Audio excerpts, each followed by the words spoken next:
the perception of the consequences are what frees people into inaction. When you actually go for it, there's always a way. We are infinite awareness living within an infinite field of all possibility. There's always a way. And in every cloud, there's always a silver lining. And what they've been doing systematically is manipulating people into smaller and smaller minutiae of self-identity. So now we have this long list of letters, LGBT, blah, blah, blah, blah, blah, to describe the fine detail of a minutiae of self-identity. And this has created more and more potential for divide and rule. So now we have feminist activists at war with transgender activists. And so as the sense of the I becomes more and more subdivided and subdivided and subdivided, the potential for divide and rule and setting the target population at war with itself becomes infinite. I mean, it's only limited by the number of labels you can come up with, and my goodness me, that list of letters seems to get longer all the time. So when we reach the point where saying all lives matter is considered racist, you know you're in a crazy place. But again, let's come back to the cult, its agenda, its methods of operation. What does all lives matter say? It says we are one. Everyone is equally valid, no matter what the color of your skin, no matter what the nature of your religion, no matter what the nature of your sexuality. We are all different expressions of the same whole. What is that doing? It's bringing people together.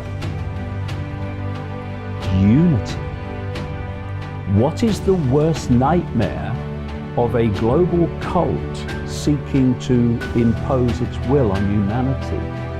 Unity, harmony, coming together. So Black Lives Matter is a division. It says not all lives matter and everyone should be seen as equally valid. It says we are going to focus on one part of that whole.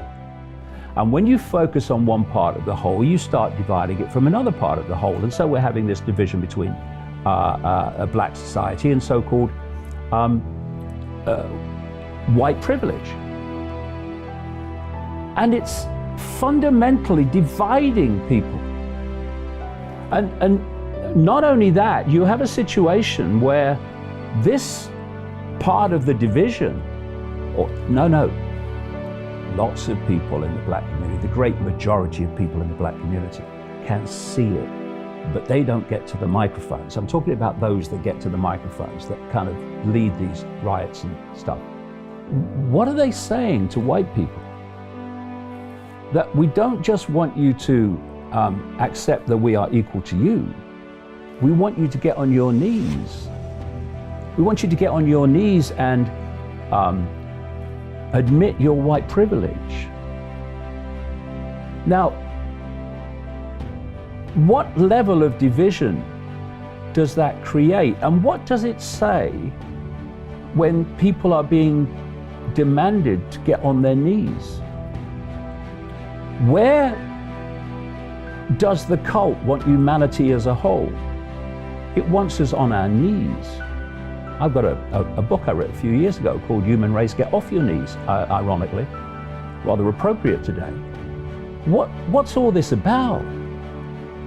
And when we come to this whole, the great illusion and the one that we are being pressured to accept is that different groups, whether they're black, white, or whatever, can be judged as one whole, as if they're all the same. So you have this group good, can't be criticized. This group bad, say what you bloody like. And what that does, again, coming back to the same theme, is it creates group situations which you can divide and rule. Now, when you come back to what I was saying a few minutes ago, we are all points of attention within the same infinite whole. Well, those different points of attention, different perspectives, different states of being, mind, attitudes, they manifest through every single group. They manifest through white people, through black people, through Asian people, through transgender people, through gay people, through straight people, whatever. And if you look at people's individual behavior, irrespective of their color, creed, religion, or background, their individual behavior, what you're then doing is you are looking at people devoid of any input of what color they are, or background they are, or sexuality they are. You're looking at an individual.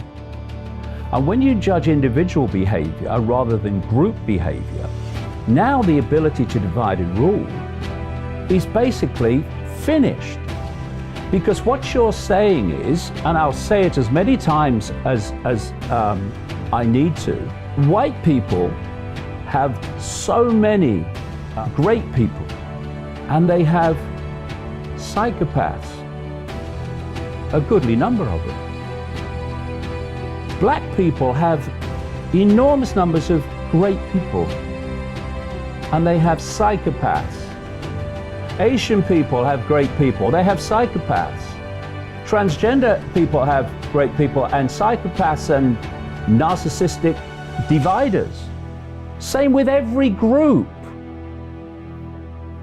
So what the cult wants us to do is to go into this group judgment, because then they can divide and rule the target population, with one hand while having a cup of tea with the other. It's so easy. Keep going. And if what you're saying has validity, it will be shown to be so. If you speak your truth, and the rest will take care of itself. It really will. The one thing that is for sure is, if you don't speak your truth, then the official narrative will go on being unchallenged and will go on in the direction we've been in. Time to speak your truth. What's the worst that can happen? What's the worst that can happen? Get off your arse and live your life as if you've got 10 minutes to live.